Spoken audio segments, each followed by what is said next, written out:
Hello, all my viewers, and today I'm going to solve this question from Rodo from the chapter Kinematics.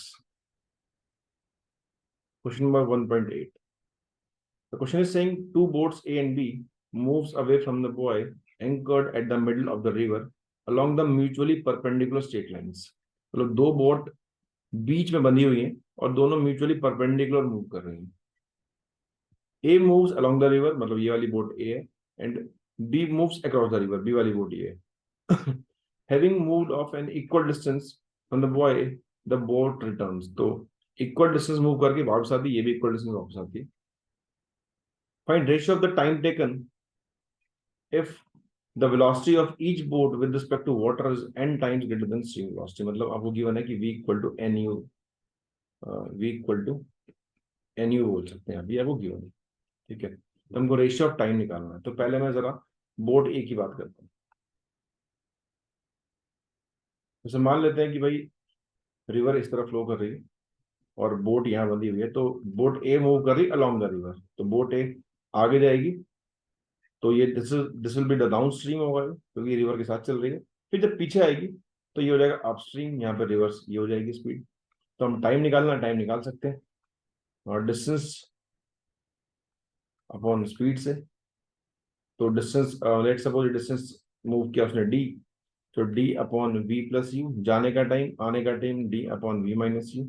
दोनों को solve कर लेते हैं. V square minus U square, D common निकाल लें, is equal to 2vd upon V square minus U square. ये आ जाएगा टाइम ए. ए इतने टाइम पे अपनी उस मिडिल लोकेशन पे वापस आ जाएगी.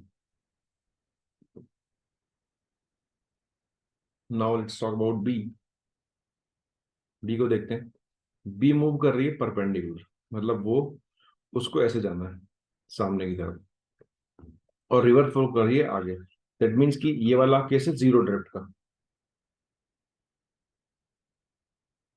बिकॉज सामने पहुंचना है इसको. तो ये कुछ ऐसे जाएगी इस तरफ ताकि रिवर इसको ऐसे ले जाए और नेट ये सामने की तरफ जा पाए, ठीक है. तो इस केस में आप टाइम निकाल सकते हैं कि कितनी देर में पहुंचेगा. सो ये स्पीड आपके पास बी है, ये यू है. तो अगर मैं ये कंपोनेंट निकाल लूँ, ये कितना होगा जाने के लिए, तो this is equal to V square minus U square by Pythagoras theorem. और डिस्टेंस जितना मूव किया वो सेम ही है, बोल रखा है इक्वल डिस्टेंस. तो उसका जो टाइम होगा जाने का, that will be equal to t1 बोल सकते हैं, distance upon under root V square minus U square. अब देखते हैं रिटर्न टाइम क्या होगा. जब यहाँ पहुंच जाएगा तो रिटर्न होना है इसको, तो फिर से इधर ही मूव करेगा ताकि रिवर इसको इधर ले जाए और नेट ही यहाँ पहुंच पाए. तो फिर से ये वेक्टर निकालेंगे, वही आ जाएगा बाय ट्रायंगल लॉग इन. तो फिर से आने का टाइम हो जाएगा d upon under root speed इसकी, बिकॉज ये मूव तो एक्चुअली ऐसे ही कर रहा है, तो इसलिए मैंने इसके अलॉन्ग ही किया. तो टोटल टाइम अगर मैं टी बी निकालूं तो डबल करना पड़ेगा, T N plus T two, दोनों सेम ही है. This is 2d upon V square minus U square. This is T B. अब मुझे करना क्या, मुझे रेशियो निकालना है. तो I can divide these equations T A upon T B. So ये 2vd upon V square minus U square into 2d under root. So this is equal to 2d से 2d कट गया and this will become v under root v square minus u square. v को इधर ले लेते हैं. this is under root 1 minus u by v का whole square. and आपको given है कि v equal to nu है.